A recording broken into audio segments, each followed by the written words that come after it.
Lunch எல்லாம் ready ஆயிடுச்சுங்க. இப்போ லஞ்சு சாப்பிட போகிறேன். இன்னைக்கு லஞ்ச் என்னென்னா சுட சுட சாதம், அப்புறம் வந்து சிறுகீரை பொரியல், சிறுகீரை பொரியல்,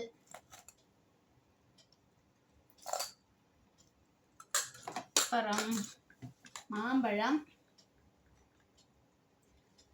அதோட இன்னைக்கு வந்து குழம்பு என்னன்னா மோர் தாளிச்சது, சின்ன வெங்காயம் போட்டு மோர் தாளிச்சதுங்க.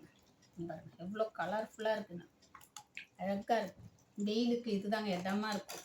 ஆனால் மோர் தாளிச்சது இருக்கும்போது பூந்தி இல்லாமல் எப்படி? எங்கள் வீட்டில் எப்பவுமே மோர், தயிர் சாதம் எல்லாத்துக்குமே பூந்தி வேணும். நல்லா பூந்தி, அப்புறம் ரசமும் வச்சுருக்காங்க. இன்னைக்கு இதுதான் எங்கள் வீட்டு லஞ்சு. எப்படி எப்படி இருக்குங்க? சின்ன வெங்காயம் போட்டு மோரை தாளித்து அதோட கொஞ்சம் சிறுகீரை பொரியல், பூந்தி, கொஞ்சம் மாம்பழம் எல்லாத்தையும் மிக்ஸ் பண்ணி ஒரு புடி பிடிச்சிக்கலாம்.